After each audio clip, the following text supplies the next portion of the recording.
Bonjour une fois de plus, très chers compatriotes gabonais, très chers peuples africains, à vos rangs, grades et qualités respectives.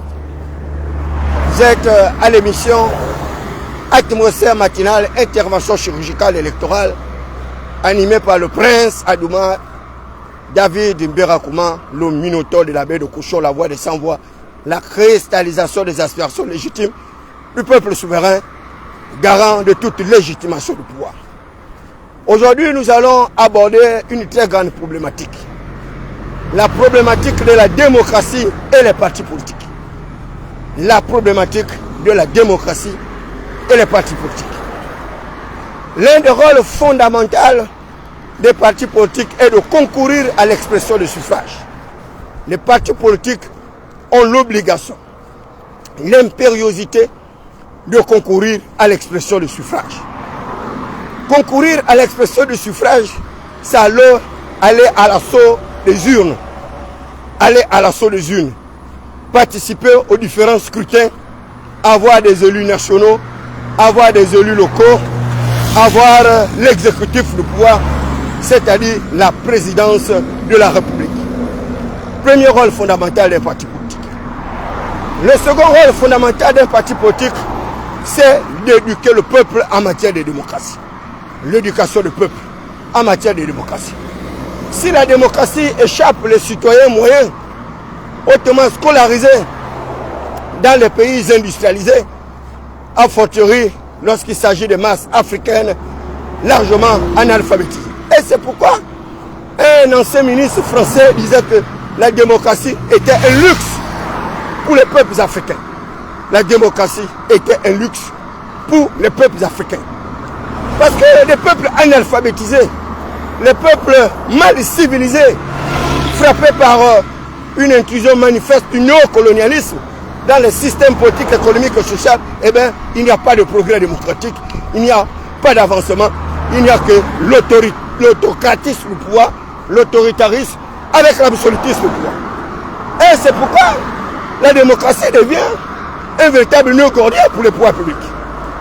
Autrefois, les organismes internationaux, auréolés par le discours là-bas de Jean-François Mitterrand et Mikhaïl Gorbatchev, avaient imposé la démocratie auprès des peuples africains pour avoir l'aide publique au développement. C'est l'aide publique au développement qui a conditionné les peuples africains, ces monarques africains, ces dictateurs, ces impérialistes, à accepter un semblant de démocratie, ce qui nous a jeté dans les bases d'un pluralisme non intégral pour certains et une pluralité d'opinions et d'aspirations pour le plus grand nombre de personnes. Et c'est ainsi que vous avez vu au niveau du Bénin, avec une très bonne conférence nationale organisée qui a permis justement d'avoir des instructions très fortes au niveau du Bénin, au niveau du Ghana, au niveau du Sénégal et autres. Malheureusement, pour le cas du Gabon, eh bien, c'est la même gangrène. C'est la même gangrène. Un petit pays avec une faible population de 2 millions d'habitants dont on refuse toutes les possibilités, toutes les opportunités d'avoir une véritable démocratie pluraliste qui jetterait les bases de la méritocratie, de la lutte contre les inégalités sociales, la lutte contre le parachutage honteux, la lutte contre une espèce de criminalisation de notre système étatique. Et les partis politiques ont donc ce rôle pédagogique d'arriver à éduquer les masses, l'éducation populaire. Malheureusement, ces partis politiques sont des simples pauvrettes, des simples accompagnateurs. Et d'ailleurs, ces partis politiques, en réalité, sont des entreprises patrimoniales, des entreprises familiales. Vous avez le cas du Parti social-démocrate, de Pierre-Claver Marangam Savou, avec son épouse, avec ses enfants, ses cousins, ses coquins, ses fantassins et ses consanguins. Vous avez le cercle des libéraux réformateurs, qui autrefois semblait être quand même un parti populaire, avec une certaine diversité, une pluralité de couches sociales. Et malheureusement, ce parti a été persécuté par l'ostracisme du Parti démocratique gabonais. Et je pourrais multiplier justement ces partis jusqu'à l'infini. Et nous avons appris, et d'ailleurs pour ceux qui ne le savent pas, Un parti politique au pouvoir doit tenir compte de la théorie des intérêts bien compris de l'exercice du pouvoir. Qu'est-ce que cette théorie-là dit? Cette théorie dit que lorsque l'exercice du pouvoir, écoutez bien, l'exercice du pouvoir, écrivez cela et dites à Bon Mengol que David Mberakouma est en direct pour enseigner un certain nombre de Gabonais qui refusent de comprendre la réalité. L'impériosité de mettre en place de véritables systèmes démocratiques, sans quoi nous allons retourner pieds joints vers l'absolutisme du pouvoir avec toutes les conséquences sur les libertés et garanties des droits. Donc, un parti politique qui est au pouvoir a un seul objectif, c'est le maintien du pouvoir. C'est la théorie des intérêts bien compris de l'exercice du pouvoir. Lorsque l'exercice du pouvoir vous rapporte plus que son abandon, vous exercez le pouvoir et vous mettez en place tous les mécanismes de conservation du pouvoir. Et c'est pourquoi au Gabon vous avez des acteurs politiques conservateurs, des traditionalistes conservateurs, les gérontocrates politiques conservateurs. Ils ont plus de 30 ans, 40 ans, 50 ans dans la sphère décisionnelle de notre pays. Et ces gens-là ne vieillissent jamais. Ces gens-là ne prennent jamais la retraite. Ils sont toujours là. On les a appelés hier des indéboulonnables. Des indéboulonnables. Hier, ils se sont octroyés un certain nombre d'idéologies. Certains appelés le MAB, le mouvement des amis d'Omar Bongo Ndiba ou d'Ali Bongo Ndiba, que sais-je. Certains se sont appelés les appellistes. Les appellistes. D'autres les rénovateurs. D'autres les capistes. D'autres les loyalistes et autres. Une bande de scélérats politiques. Avec pour seul objectif l'accaparement des leviers du pouvoir. Et ils en sont arrivés. Ils en sont arrivés. 42 ans de règne de gouvernance. D'un parti monosapien. Un parti comateux avec une idéologie le plus macabre. Le progressisme démocratique et concentré s'est transformé en un progressisme centralisé et mal planifié.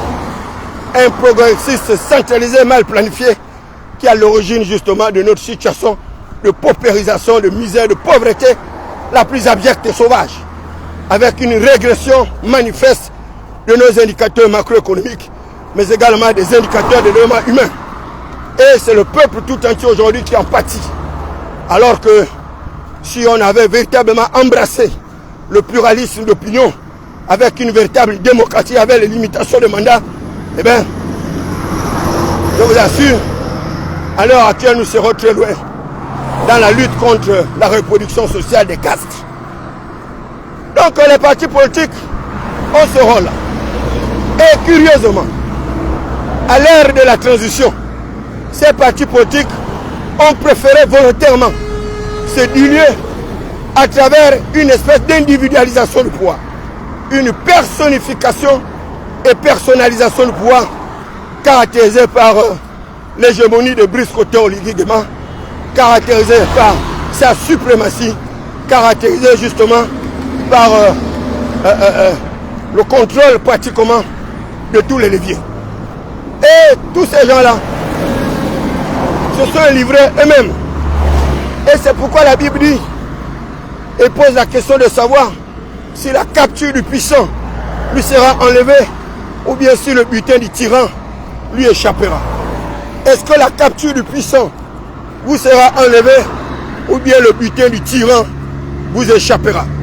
C'est la question que vous devez vous poser et certainement vous avez des réponses compte tenu du caractère de votre vie maussade, compte tenu justement de la précarité, de la pauvreté, de la misère dont vous faites l'objet depuis plusieurs années, alors que vous arrivez à fournir des efforts pour détruire vous-même votre propre capital social, votre capital énergétique, pour pouvoir justement auréoler, mettre des personnalités politiques à des plus hauts niveaux. Et pendant ce temps, votre situation administrative et financière ne s'améliore pas et vous refusez de poser les bonnes questions, les bonnes bases pour avoir des réponses qui soient capables d'influencer le processus de développement de notre pays et que vous également vous puissiez avoir accès à ce qu'eux-mêmes ils ont qualifié de la prospérité partagée qui consiste en une justice rétributive et une justice distributive. À chacun selon ses compétences, à chacun selon son métier, à chacun selon sa responsabilité, à chacun selon ses moyens, mais également à chacun selon son humanité. Vous êtes à l'émission Atmosphère, intervention chirurgicale électorale et l'animateur n'est rien d'autre que votre humble serviteur David Mbéakouma, le Minotaure, la baie de cochon, la voix des sans-voix, la cristallisation des aspirations légitimes du peuple souverain, le garant de la légitimité de pouvoir, frappé du sceau du savoir et l'onction de la faculté, cerveau-serveur, divinement électrifié. Et j'ai suivi l'adresse du chef d'État hier à l'endroit des partis politiques. Et le chef d'État, fraîchement élu, Brice Koté Oligui Nguema, qui d'ailleurs refusait d'aller à l'élection accompagné par des partis politiques, avait jugé utile de mettre en place sa plateforme dénommée le Rassemblement des bâtisseurs. Rassemblement des bâtisseurs, cette plateforme dont on m'avait nommé à pieds joints, contre gré, malgré moi, comme coordinateur général adjoint de campagne dans le 3e arrondissement à la commune de Libreville. Et d'ailleurs, je vous informe que c'est le 3e arrondissement à la commune de Libreville qui a eu le meilleur résultat électoral, certainement sur l'ensemble du territoire, mais du moins dans la province de l'Est, nous avons le meilleur résultat. Malheureusement, dans le partage de gâteaux, eh bien, le 3e arrondissement a été malencontreusement oublié par le chef d'État Brice Koté Oligui Nguema. Et c'est tout de même dommage que d'autres fournissent les efforts et que ce soit d'autres compatriotes qui arrivent à jouir des efforts, des batailles, des combats que les autres arrivent à mener. Et je le dis et je le confirme, dans le 3e arrondissement, la commune de Libreville, depuis Massachusetts, nous avons toujours eu le meilleur résultat électoral dans la province de l'Est. Et regardez leur architecture gouvernementale, malheureusement, le 3e arrondissement n'a eu aucun ministre, même pas un ministre, absolument rien du tout. Et voilà comment on récompense par une peau de chagrin ceux-là qui ont mené à bien une campagne électorale contraignante pour pouvoir aider Brice Koté Oligui Nguema à légitimer son pouvoir. Et c'est dommage. C'est comme si nous étions victimes d'un sort, ou bien les gens étaient contre justement ceux-là qui obtenaient de meilleurs résultats.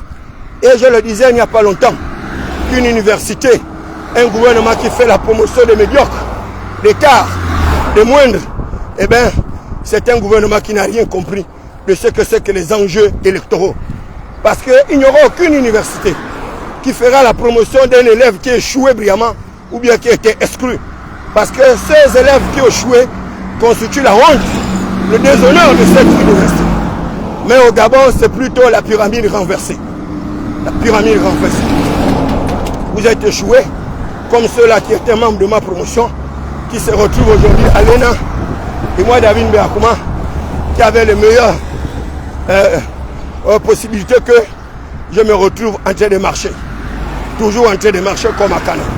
Mais qu'à cela ne tienne, vous savez, mon père Ecclésiaste le disait, qu'il avait vu comme une espèce d'injustice de la part de celui qui gouvernait et que la folie occupait le lieu très élevé. Pendant que les esclaves étaient sur les chevaux, les rois marchaient par terre et par conséquent, tous les fondements de la terre étaient renversés. Voilà des partis politiques dont j'avais attiré l'attention sur la malencontreuse, la fâcheuse initiative de vouloir adopter absolument une constitution rétrograde, une constitution hybride qui allait jeter le peuple dans le tourment. Mais ils nous ont pris pour des faire-valoir. Pour ceux-là qui les empêchaient de tourner en rond, ils sont allés à 92% du vote. 92%. Ils ont voté pour cette loi fondamentale hybride. Une loi fondamentale étriquée. Une loi fondamentale qui ne soit pas capable justement de mettre en place des véritables mécanismes de démocratisation pluraliste. Aujourd'hui, c'est à leur corps de fondant que le chef de l'État leur rappelle leur engagement en tant que parti politique. 103 partis politiques légalement constitués. Et parmi ces 103 partis politiques, aucune formation politique n'a pu présenter un candidat. Je dis bien aucune formation politique n'a pu présenter un candidat contre Brice Koté Oligui Nguema. Aucun. Et tous ont couru à la soupe, y compris même le parti politique qui était déchu, qui est tombé par la force des armes, renversant ainsi l'ordre constitutionnel pour nous mettre en place une transition totalement en opposition avec les véritables aspirations démocratiques d'un État souverain. Et il n'y a eu personne. pour les rappeler à l'ordre. Mais nous ne cesserons de jouer ce rôle pédagogique. Je l'avais déjà dit, que cette loi fondamentale-là va vous mettre dans de véritables tourments. Un président de la République avec 2 vice-présidents. Un vice-président qu'on appelle Séraphin Mundunga, dont nous connaissons tous la trajectoire décennale, dont nous connaissons tous ses méthodes militaires, dont nous connaissons tous ses ambitions, ses aspirations légitimes et ses appétits gourmands. Vous avez Alexandre Barreau-Chambrier, un autre fils de palais, de Faubourg, justement, de quartier IP de Grasse, de Chinajuzo et autres, qui a été parachuté. Et d'ailleurs, je le savais, je l'avais déjà dit, que c'était lui le substitut de Raymond Dosima, je l'ai dit il y a longtemps. Parce que ces gens estiment à tort ou à raison que pour avoir fait de très bonnes études et pour avoir eu des noms prestigieux, eh bien, ils vont continuer à gérer, à faire voguer le bateau Gabon. Quand bien même, lui également, il a appartenu à ce système qu'il a décrié il n'y a pas longtemps. Et il a préféré ne pas être candidat pour s'acoquiner au leadership de Brice Koto Oligui Nguema et attendre de satisfaire son rêve le plus fou. Ce qu'il n'a pas pu obtenir par les unes il y a plusieurs années, eh bien, il a obtenu à travers un décret présidentiel de Brice Koto Oligui Nguema. Barreau-Chambrier se retrouve comme ça, réalisant son rêve le plus fou avec ses adeptes, avec ses affiliés, avec ses copains, avec ses coquins, avec ses fantassins, avec ses consanguins, avec sa maroquinerie. Sans compter sa congolerie. Et c'est cela le Gabon. Un Gabon de minorité, un Gabon d'exclusion, un Gabon de marginalisation. Et ce sont les mêmes. Ce sont les mêmes. Et il n'y a pas de changement. Et il n'y aura aucune possibilité de changement. Encore moins la tendance au pouvoir. Et ça, je vous le dis. La dangerosité dans cette transition, c'est que Brice Koto Oligui Nguema reproduit le même schéma qu'Omar Bongo Ondimba. Le même schéma. Et avec une extrême nocivité et dangerosité, parce que Brice Koto Oligui Nguema, comme Omar Bongo Ondimba le faisait, il construit lui-même ses propres opposants. Malheureusement pour lui, ces opposants qu'il construit sont des opposants fortunés. Parce qu'un homme comme Mundunga, un homme comme Barreau-Chambrier, mais monsieur le président, ce que vous ne savez pas, c'est que ces gens-là ont les mêmes ambitions que vous. Ils ne s'arrêteront pas là. Ils ne s'arrêteront pas là. Et pire encore, Claude Lima, dont j'avais déjà tracé la trajectoire. Donc vous avez la loi civile, fortunée, et vous êtes seul, un militaire. Et les civils n'accepteront jamais, ils n'accepteront jamais qu'un militaire puisse les diriger. Ils vont tout faire. Et vous m'en direz la suite dans 2 ans. Je vous dis bien, vous m'en direz la suite dans 2 ans. Vous vous souviendrez encore ces paroles de David Mbelakouma, gravées sur les câbles de mon cœur, écrites avec un bic en pointe de diamant, en saphir, en topage. Et vous n'aurez que vos larmes pour pleurer ce jour-là. Parce que les mêmes là, qui ont précipité le sort d'Ali Bongo Ondimba, lorsque je disais à Ali Bongo Ondimba de se méfier de ces gens-là, personne pour m'écouter. Lorsque je disais à Yann Ngoulouk de se méfier de sa gouvernance politique, lorsque je disais à Nourdine Bongo Valentin de se méfier du peuple gabonais, lorsque je disais à la veuve blanche Jézabel de faire attention justement au Dieu du Gabon, il n'y avait personne pour m'écouter. Mais où en sont-ils? Qui sont-ils devenus? Et je leur avais dit que vous terminerez votre vie en prison. Ils sont en prison. Et je leur avais dit que vous finirez par tout perdre. Ils ont tout perdu. Mais le plus inconvénient dans cette affaire, c'est que j'ai tout fait pour sauver ces misérables. À la veille de l'élection, j'ai dit à mon petit frère Osseni Ossa, qui avait pris la résolution de m'incarcérer, de me couper les testicules, je lui ai dit, mon petit, tu es béninois, tu ne peux pas conduire le chef de l'État devant moi, David Mbelakouma, tu ne peux pas te balader avec le drapeau du pays, tu ne peux pas gérer les ressources financières de notre pays alors que tu es béninois et que ton temps était à terme et qu'il serait souhaitable pour toi que tu prennes le peu que tu as amassé du Gabon et fuir, quitter le pays, aller manger doucement ta richesse au Bénin comme l'a fait Kombesi, comme l'a fait le Souaore et autres. Mais il m'a dit attends qu'on prenne le pouvoir. je suspendais tes testicules sur le code. Et ce jour-là, je l'ai mis au défi. Et il y a une vidéo qui existe. J'ai dit au CENI, au SA, si Ali Bongo Ondimba est président pour le 3e mandat, c'est que moi, David Mbeakoma, je ne suis pas un fils de prophète. Si, après le départ d'Ali Bongo Ondimba, que ce ne soit pas le général, puisqu'Otto Oligui Nguema qui prend le pouvoir, c'est que moi, David Mbeakoma, je ne suis pas un fils de prophète. Et si vous ne vous retrouvez pas en prison, toi, Nourdine Bongo, avec la veuve Blanche et les autres, c'est que moi, David Mbeakoma, je ne suis pas un fils de parolier. Malheureusement pour eux, toutes mes prophéties s'accomplissent toujours. Et ce matin, je voudrais attirer l'attention du chef d'État, Brice Otto Oligui Nguema, qui est en train de fabriquer lui-même ses propres opposants. Et des opposants avec une telle nocivité, des opposants avec une telle dangerosité. Mais vous-même, vous en verrez la suite. Vous verrez la gestion de ces personnes. On verra comment ces 3 personnalités politiques vont vous apporter une aide réfléchie pendant votre septennat. J'ai envie de voir comment cela va se passer. J'ai envie de voir. Mais je vous dis, faites preuve de vigilance et retenue prudente. Donc, les activistes gabonais vivant en France ne sont pas vos opposants, ne sont même pas vos adversaires. Et ils sont vilipendés chaque jour. On menace, on intimide le pauvre Jonas Mulenda, le Wilfried Okumba et autres. Mais pour quelle raison? Vous avez voulu le pouvoir, vous avez le pouvoir. Mais exercez le pouvoir.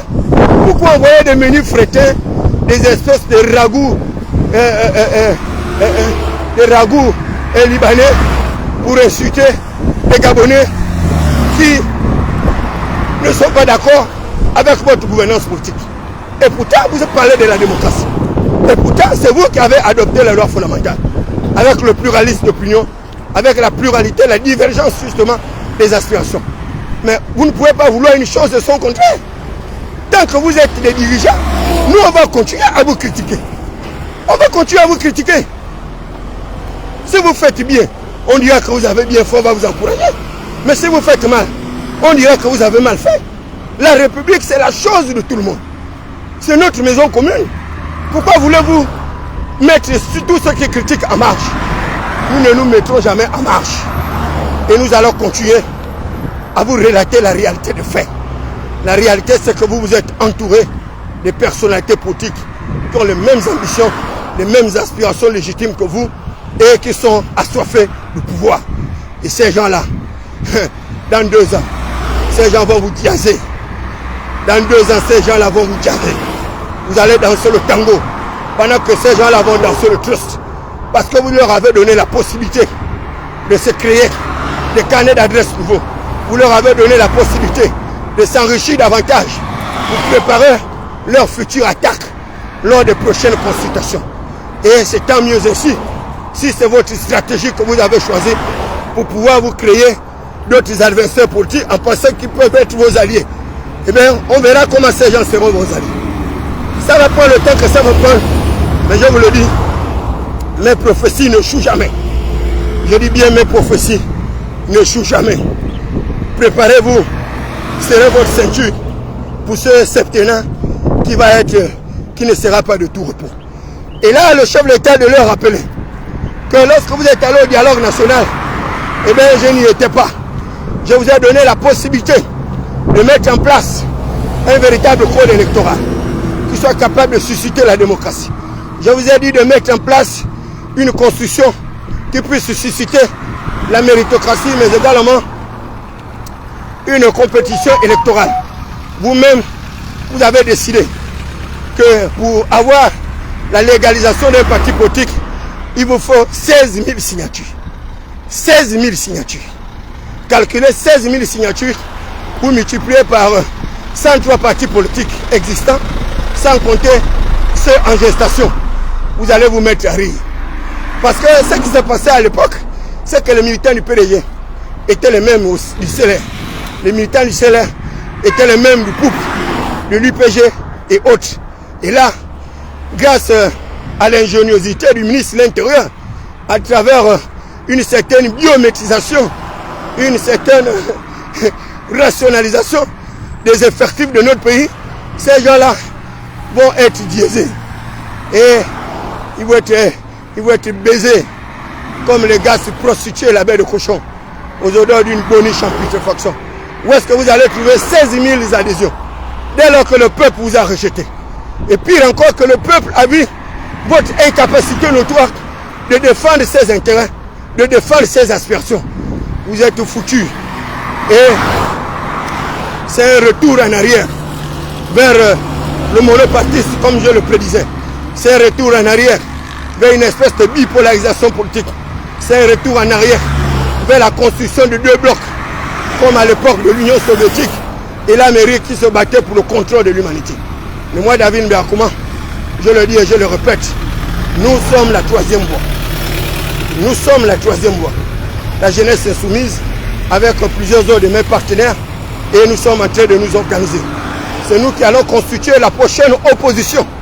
Parce que, à travers la Ligue nationale des non-alignés, nous allons défendre les intérêts du peuple souverain. Hors de question pour nous de nous accoquiner avec vos formations politiques moribondes, sans base électorale, sans idéologie, sans niveau de profitabilité pour le peuple souverain. Vous êtes des traîtres de l'Alliance, vous êtes des lâches, vous êtes des peureux et vous êtes des misérables. Et vos partis politiques vont fondre comme de la cire à partir du mois d'octobre et novembre. Votre existence sera factuelle, non pas factuelle, mais votre existence disparaîtra. On ne comptera vos partis politiques que par le passé. On parlera de vous comme à l'époque.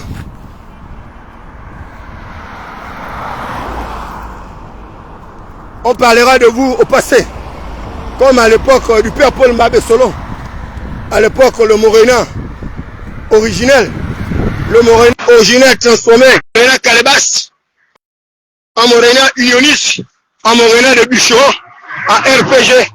Et le RPG aujourd'hui n'est plus que l'ombre du sacrifice du père Paul Mbabé Solon. Le RPG aujourd'hui n'est que l'ombre de la trahison du père Paul Mbabé Solon et le rejet du peuple de cet acteur politique a entraîné le rejet de sa formation politique. Et pourtant, ce sont des partis politiques traditionnalistes qui auraient été insérés dans le panthéon de l'histoire du peuple gabonais. Et ces partis politiques se sont tirés une balle dans le pied eux-mêmes.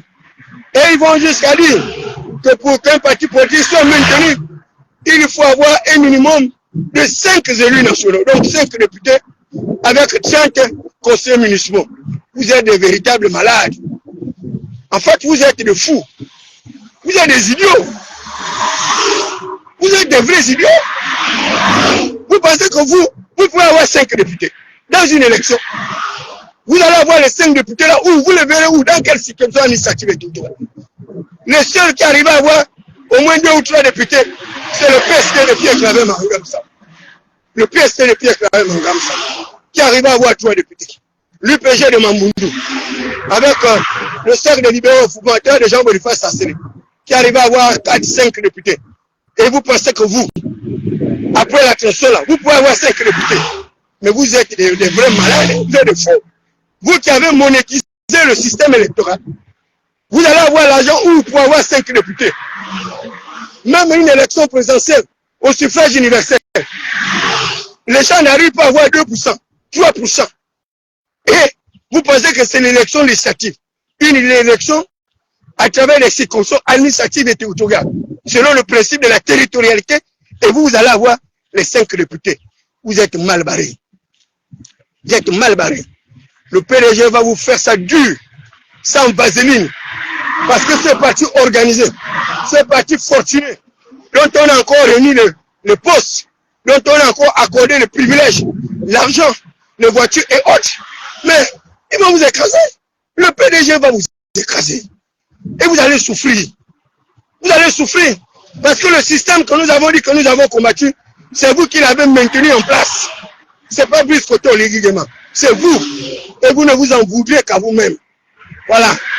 Donc 18 000 adhésions par parti politique. 5 députés par parti politique. Plus 30 élus locaux. 30 élus locaux. Obtenir 15 élus locaux, c'est très facile. puisque c'est une élection à la proportionnelle, donc une élection à travers les listes. Mais ils auraient même pu s'arrêter là, comme ces gens-là sont bêtes, tellement assoiffés d'argent, ces mercantilistes, ces pécurieux sans base électorale, ces ignares, ces idiots qui ont trahi le peuple au détriment de leurs ambitions personnelles, incapables de réfléchir, ces sclérosés politiques, ces végétatifs, ces individus sans aucune morale, sans éthique, sans probité, et ils ont jeté comme ça, détruit tout notre système électoral. Mais qu'à Dieu ne plaise, c'est tant mieux ainsi. Je dis bien, c'est tant mieux ainsi. Vous vous êtes tiré vous-même une balle dans vos pieds, dans vos chaussures, et vous également, vous apprendrez la marche de Canaan comme David Beakouma le fait chaque matin. Vous allez souffrir, et vous allez souffrir davantage. Et comme le disait Moine Bading, le peuple va vous sanctionner, et on va vous sanctionner davantage. Et il ne restera de vous que des anciens souvenirs de gloire dont vous continuez à recenser, alors que vous n'aurez plus le privilège justement d'appartenir à cette classe politique que nous avons connue, à ces leaders charismatiques que nous avons connus, tels que Pierre Mamboundou, tels que notre frère Baobam et autres. Vous, on parlera de votre passé comme un passé régressif. On parlera de vous avec dédain, avec déshonneur, avec désobligeance, avec mépris. Et c'est ce que vous aurez comme lot, comme héritage, avec l'ensemble des membres de vos familles. Parce que vous le voulez ou pas, vos chutes inéluctables entraînera celle de vos enfants. Parce que vos enfants n'ont pas la capacité notoire de résister comme nous avons résisté. Vous n'êtes pas de la même génération que nous. Nous sommes de la génération d'Alain Dixon. Nous sommes de la génération de Reine Dambé. Nous sommes de la génération de 1970. Et nous avons participé à toutes les batailles. C'est pourquoi moi, David Berko, je connais tous les acteurs politiques. Aucun d'eux ne peut m'échapper. Je connais leur moralité. Je connais leur trajectoire. Je connais leur manipulation. Je connais leur hypocrisie. Leur capacité notoire de nuisibilité. Je les connais. Je les connais tous. Et c'est pourquoi je peux parler d'eux aisément. Et sans risque. Sans crainte de représailles. Parce qu'ils me connaissent. Ils savent le rôle que moi, David Beakouma, j'ai joué à leur égard. C'était hier par le passé. Étaient des misérables comme moi, David Beakouma. Nous leur avons conçu toute une destinée. Nous avons participé à leur ressort. Nous avons amélioré leur capital social. Certains vivaient dans l'inertie totale, dans l'anonymat. Nous avons transformé leur génie et nous avons fait des députés, des maires, des ministres, des gouverneurs, des préfets, des sénateurs, des ministres d'État, des vice-présidents, vice-premiers ministres et autres, jusqu'à présent à République. Malheureusement, nos conditions de vie sont restées les mêmes. Même malgré le gouvernement successif, initié par Omar Bongo Oniba, le gouvernement de large consensus, cela n'a rien donné. Que vous soyez de l'opposition ou de la majorité, tous les participants à ces différents gouvernements ont toujours eu pour ennemi le peuple. Et se sont toujours caractérisés par cette arrogance, par ce mépris. Et vous allez voir d'ici une semaine comment on va leur acheter de nouvelles voitures.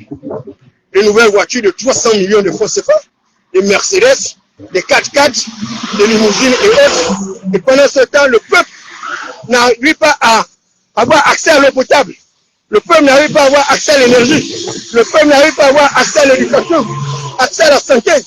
Parce que l'état de santé mentale d'un peuple, l'état de santé psychique d'un peuple, l'état de santé psychiatrique d'un peuple, l'état de santé psychologique d'un peuple, l'état de santé psychiatrique d'un peuple est un évaluateur de la bonne ou de la malgouvernance. Et au Gabon, les indicateurs sont là, avec ces fous qui sont abandonnés eux-mêmes, avec notre système sanitaire qui est très régressif, avec notre système scolaire qui est à l'emporte-pièce, avec une éducation à géométrie variable, une éducation de riches pour les établissements IP, les établissements privés, ou après leurs enfants et un établissement public avec de forts taux d'échecs, avec des professeurs manquants, avec une incapacité notoire d'avoir des véritables citoyens qui soient capables de compétir avec leurs profils. Et c'est pourquoi moi, David Bakuma, je me suis juré d'être un autodidacte, d'être un fils de prolétaire instruit, même s'ils arrivent à me priver de diplôme, mais si leurs enfants avec leur diplôme arrivent à me battre, alors là, David Bakuma, j'arrêterai d'apprendre. Mais aussi longtemps que mon souffle de vie existe, je me battrai et j'apprendrai pour écraser ces fils de nantis, ces fils de bourgeois, ces fils de plutocrates émergents. Et hors de question pour moi, lors des prochaines élections à venir, de soutenir un enfant de riche. Il faut que vous le sachiez. Si vous êtes un enfant de riche et que vous serez candidat à la prochaine élection, ne comptez pas sur David Bakuma pour vous soutenir. Je ne vous soutiendrai jamais. Cette année, nous allons nous organiser en fils de prolétaires, en fils de pauvres, et nous allons constituer la troisième voie, l'alternative. Et je vous invite d'ailleurs, ce samedi, du côté de la baie de Cochon, je serai en causerie là-bas avec d'autres membres de la plateforme Gabon Mapatique, d'autres gars, une autre plateforme Gabon Indivisible, avec également d'autres membres de la Ligue nationale des non-alignés, avec d'autres membres justement des quartiers sous-intégrés. Donc nous sommes en train de nous organiser. Et je vous le dis, que vous m'avez sous-estimé. Mais je vais vous apporter la preuve que vous avez mal fait de me sous-estimer. Vous avez volé mon argent que le président m'a donné. Vous avez volé ma voiture que le président m'a acheté. Vous avez volé l'argent de mes QG que le président vous a ordonné de me donner. Et vous avez volé ma nomination que le président vous a dit de me donner. Un président de la République qui juge sur serment et qui ne soit pas capable de faire respecter son serment. Mais je vous le dis, je vais vous faire vivre l'horreur. Je vais vous faire vivre l'enfer lors de ces processus électoraux. Vous allez vivre l'enfer. Et je vais faire en sorte que vos partis n'existent plus. Mais